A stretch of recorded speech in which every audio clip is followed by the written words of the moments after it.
ओम शांति। 9 अप्रैल 2025 प्रातः मुरली। मीठे बच्चे, हर एक की नब्ज देख पहले उसे अलफ का निश्चय कराओ, फिर आगे बढ़ो। अलफ के निश्चय बिना ज्ञान देना टाइम वेस्ट करना है। प्रश्न: कौन सा मुख्य एक पुरुषार्थ स्कॉलरशिप लेने का अधिकारी बना देता है? कौन सा मुख्य एक पुरुषार्थ स्कॉलरशिप लेने का अधिकारी बना देता है? उत्तर है अंतर्मुखता का। तुम्हें बहुत अंतर्मुखी रहना है। बाप तो है कल्याणकारी, कल्याण के लिए ही राय देते हैं। जो अंतर्मुखी योगी बच्चे हैं वह कभी देह अभिमान में आकर रुसते व लड़ते नहीं। उनकी चलन बड़ी रॉयल शानदार होती है। बहुत थोड़ा बोलते हैं, यज्ञ सर्विस में रुचि रखते हैं। वह ज्ञान की ज्यादा तिक तिक नहीं करते, याद में रहकर सर्विस करते हैं। ओम शांति। अक्सर करके देखा जाता है प्रदर्शनी सर्विस के समाचार भी आते हैं, तो मूल बात जो बाप की पहचान की है उस पर पूरा निश्चय न बिठाने से बाकी जो कुछ समझाते हैं वह कोई की बुद्धि में बैठना मुश्किल है। बल अच्छा अच्छा कहते हैं परंतु बाप की पहचान नहीं। पहले तो बाप की पहचान हो। बाप के महावाक्य हैं, मुझे याद करो, मैं ही पतित पावन हूँ। मुझे याद करने से तुम पतित से पावन बन जाएंगे। यह है मुख्य बात। भगवान एक है, वही पतित पावन है। ज्ञान का सागर, सुख का सागर है, वही ऊंच ते ऊंच है। यह निश्चय हो जाए तो फिर भक्ति मार्ग के जो शास्त्र, वेद अथवा गीता भागवत है सब खंडन हो जाए। भगवान तो खुद कहते हैं, यह मैंने नहीं सुनाया है, मेरा ज्ञान शास्त्रों में नहीं है। वह है भक्ति मार्ग का ज्ञान। मैं तो ज्ञान दे सद्गति करके चला जाता हूँ, फिर यह ज्ञान प्राय लोप हो जाता है। ज्ञान की प्रारब्ध पूरी होने के बाद फिर भक्ति मार्ग शुरू होता है। जब बाप का निश्चय बैठे तो समझे भगवानुवाच, यह भक्ति मार्ग के शास्त्र हैं। ज्ञान और भक्ति आधा आधा चलती है।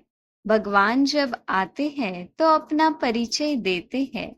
मैं कहता हूँ 5000 वर्ष का कल्प है, मैं तो ब्रह्मा मुख से समझा रहा हूँ। तो पहले मुख्य बात बुद्धि में बिठानी है कि भगवान कौन है। यह बात जब तक बुद्धि में नहीं बैठी है तब तक और कुछ भी समझाने से कुछ असर नहीं होगा। सारी मेहनत ही इस बात में है। बाप आते ही है कब्र से जगाने। शास्त्र आदि पढ़ने से तो नहीं जगेंगे। परम आत्मा है ज्योति स्वरूप, तो उनके बच्चे भी ज्योति स्वरूप है। परंतु तुम बच्चों की आत्मा पतित बनी है, जिस कारण ज्योति बुझ गई है, तमो प्रधान हो गए हैं। पहले पहले बाप का परिचय न देने से फिर जो भी मेहनत करते हैं, ओपिनियन आदि लिखाते हैं, वह कुछ काम का नहीं रहता। इसलिए सर्विस होती नहीं है। निश्चय हो तो समझे बरोबर ब्रह्मा द्वारा ज्ञान दे रहे हैं। मनुष्य ब्रह्मा को देख कितना मूंझते हैं, क्योंकि बाप की पहचान नहीं है। तुम सब जानते हो भक्ति मार्ग अब पास हो गया है। कलयुग में है भक्ति मार्ग और अब संगम पर है ज्ञान मार्ग। हम संगम युगी है, राजयोग सीख रहे हैं, देवी गुण धारण करते हैं नई दुनिया के लिए। जो संगम युग पर नहीं, वह दिन प्रतिदिन तमो प्रधान बनते ही जाते हैं। उस तरफ तमो प्रधानता बढ़ती जाती है, इस तरफ तुम्हारा संगम युग पूरा होता जा रहा है। यह समझने की बातें है ना। समझाने वाले भी नंबरवार है। बाबा रोज पुरुषार्थ कराते हैं। निश्चय बुद्धि विजयंती, बच्चों में टिक टिक करने की आदत बहुत है, बाप को याद करते ही नहीं। याद करना बड़ा कठिन है, बाप को याद करना छोड़ अपनी ही टिक टिक सुनाते रहते हैं। बाप के निश्चय बिगर और चित्रों तरफ बढ़ना ही नहीं चाहिए। निश्चय नहीं तो कुछ भी समझेंगे नहीं। अलफ का निश्चय नहीं तो बाकी बेते में जाना टाइम वेस्ट करना है। किसकी नब्ज को जानते नहीं, ओपनिंग करने वाले को भी पहले बाप का परिचय देना है। यह है ऊंच से ऊंच बाप ज्ञान का सागर। बाप यह ज्ञान अभी ही देते हैं। सत्युग में इस ज्ञान की दरकार नहीं रहती, पीछे शुरू होती है भक्ति। बाप कहते हैं जब मेरी निंदा पूरी होने का समय होता है तब मैं आता हूँ। आधा कल्प उन्हों को निंदा करनी ही है जिनकी भी पूजा करते ऑक्यूपेशन का पता नहीं। तुम बच्चे बैठ समझाते हो परंतु खुद का ही बाबा से योग नहीं तो औरों को क्या समझा सकेंगे। बल शिव बाबा कहते हैं परंतु योग में बिल्कुल रहते नहीं तो विकर्म भी विनाश नहीं होते हैं, धारणा नहीं होती है।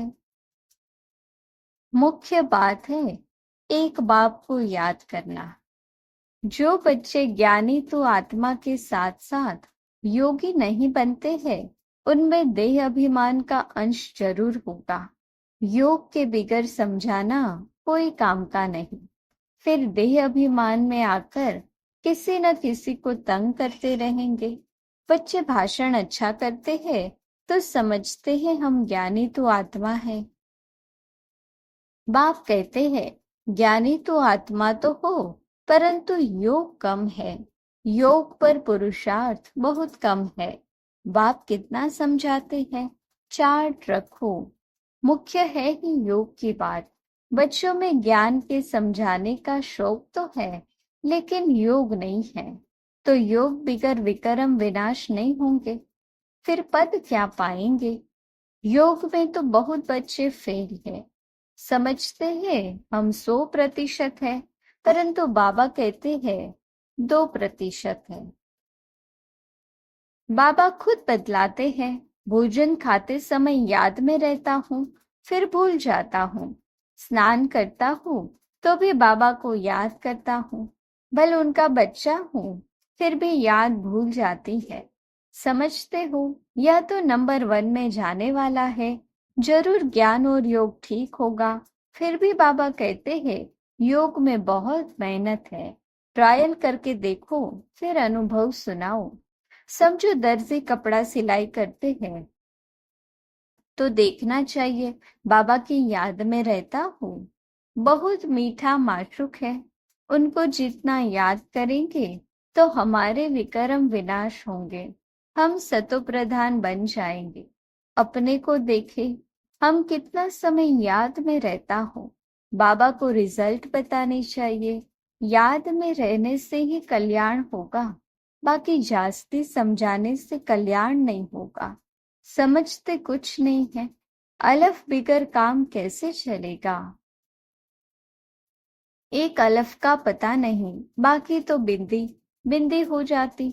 अलफ के साथ बिंदी देने से फायदा होता है, योग नहीं तो सारा दिन टाइम वेस्ट करते रहते। बाप को तो तरस पड़ता है, यह क्या पद पाएंगे। तकदीर में नहीं है तो बाप भी क्या करे। बाप तो घड़ी घड़ी समझाते हैं दैवी गुण अच्छे रखो, बाप की याद में रहो। याद बहुत जरूरी है, याद से लव होगा तभी श्रीमत पर चल सकेंगे। प्रजा तो ढेर बननी है, तुम यहाँ आए हो या लक्ष्मी नारायण बनने, इसमें मेहनत है। बल स्वर्ग में जाएंगे परंतु सजाए खाकर फिर पिछाड़ी में आकर पद पाएंगे थोड़ा सा। बाबा तो सब बच्चों को जानते हैं ना। जो बच्चे योग में कच्चे हैं वह देह अभिमान में आकर रूसते और लड़ते झगड़ते रहेंगे। जो पक्के योगी है उनकी चलन बड़ी रॉयल शानदार होगी, बहुत थोड़ा बोलेंगे। यज्ञ सर्विस में भी रुचि रहेगी। यज्ञ सर्विस में हड्डियां भी चली जाए, ऐसे ऐसे कोई है भी। परंतु बाबा कहते याद में जास्ती रहो तो बाप से लव होगा और खुशी में रहेंगे। बाप कहते हैं मैं भारत खंड में ही आता हूँ, भारत को ही आकर ऊंचा बनाता हूँ। सतयुग में तुम विश्व के मालिक थे, सदगति में थे, फिर दुर्गति किसने की? रावण ने। कब शुरू हुई? द्वापर से। आधा कल्प लिए सदगति 1 सेकंड में पाते हो, 21 जन्मों का वर्षा पा लेते हो। तो जब भी कोई अच्छा आदमी आए तो पहले पहले उनको बाप का परिचय दो। बाप कहते हैं बच्चे, इस ज्ञान से ही तुम्हारी सदगति होगी। तुम बच्चे जानते हो यह ड्रामा चल रहा है, सेकंड बाय सेकंड। यह बुद्धि में याद रहे तो भी तुम अच्छी रीति स्थिर रहेंगे। यहाँ बैठे हो तो भी बुद्धि में रहे यह सृष्टि चक्र जू मुआफिक कैसे फिरता रहता है। सेकंड सेकंड टिक टिक होती रहती है। ड्रामा अनुसार ही सारा पार्ट बज रहा है। 1 सेकंड पास हुआ, खत्म। रोल होता जाता है, बहुत आहिस्ते आहिस्ते फिरता है। यह है बेहद का ड्रामा। बूढ़े आदि जो है उनके बुद्धि में यह बातें बैठ न सके, ज्ञान भी बैठ न सके, योग भी नहीं, फिर भी बच्चे तो है। हाँ, सर्विस करने वालों का पद ऊंच है, बाकी का कम पद होगा, यह पक्का ख्याल रखो। यह बेहद का ड्रामा है, चक्र फिरता रहता है। जैसे रिकॉर्ड फिरता रहता है ना, हमारी आत्मा में भी ऐसे रिकॉर्ड भरा हुआ है। छोटी आत्मा में इतना सारा पार्ट भरा हुआ है। इनको ही कुदरत कहा जाता है। देखने में तो कुछ भी नहीं आता है।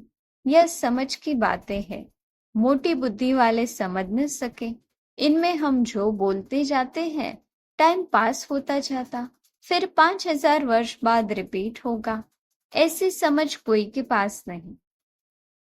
जो महारथी होंगे वह घड़ी घड़ी इन बातों पर ध्यान देकर समझाते रहेंगे। इसलिए बाबा कहते हैं पहले पहले तो गांठ बांधो बाप के याद की। बाप कहते हैं मुझे याद करो। आत्मा को अब घर जाना है, देह के सब संबंध छोड़ देने हैं। जितना हो सके बाप को याद करते रहो, यह पुरुषार्थ है। वो बाबा राय देते हैं परिचय भी बाप का ही दो। याद कम करते हैं तो परिचय भी कम देते हैं। पहले तो बाप का परिचय बुद्धि में बैठे। बोलो अब लिखो बरोबर वह हमारा बाप है। देह सहित सब कुछ छोड़ एक बाप को याद करना है। याद से ही तुम तमो प्रधान से सतो प्रधान बनेंगे। मुक्ति धाम, जीवन मुक्ति धाम में तो दुख दर्द होता ही नहीं। दिन प्रतिदिन अच्छी बातें समझाई जाती है। आपस में भी यही बातें करो। लायक भी बनना चाहिए ना। ब्राह्मण होकर और बाप की रूहानी सेवा न करे तो क्या काम का। पढ़ाई को तो अच्छी रीति धारण करना चाहिए ना। बाबा जानते हैं बहुत है जिनको एक अक्षर भी धारण नहीं होता है। यथार्थ रीति बाप को याद करते नहीं है। राजा रानी का पद पाने में मेहनत है। जो मेहनत करेंगे वही ऊंच पद पाएंगे। मेहनत करे तब राजाई में जा सकते। नंबर 1 को ही स्कॉलरशिप मिलती है। यह लक्ष्मी नारायण स्कॉलरशिप लिए हुए है। फिर है नंबर 1, बहुत बड़ा इम्तिहान है ना। स्कॉलरशिप की ही माला बनी हुई है। 8 रतन है ना, 8 है, फिर है 100, फिर है 16,000। तो कितना पुरुषार्थ करना चाहिए माला में पिरोने लिए। अंतर्मुखी रहने का पुरुषार्थ करने से स्कॉलरशिप लेने के अधिकारी बन जाएंगे। तुम्हें बहुत अंतर्मुखी रहना है।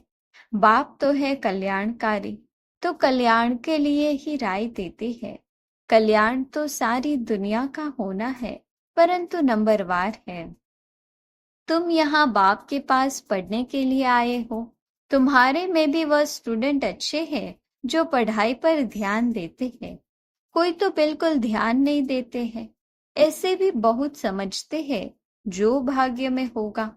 पढ़ाई की एम ही नहीं है तो बच्चों को याद का चार्ट जरूर रखना है। हमको अब वापस घर जाना है। ज्ञान तो यहाँ ही छोड़ जाएंगे। ज्ञान का पाठ पूरा हो जाता है। आत्मा इतनी छोटी, उनमें कितना पाठ है, वंडर है ना। यह सारा अविनाशी ड्रामा है। ऐसे ऐसे भी तुम अंतर्मुखी हो, अपने से बातें करते रहो तो तुमको बहुत खुशी हो कि बाप आकर ऐसी बातें सुनाते हैं कि आत्मा कब विनाश नहीं होगी। ड्रामा में एक एक मनुष्य का, एक एक चीज का पार्ट नूंधा हुआ है। इनको बेअंत भी नहीं कहेंगे।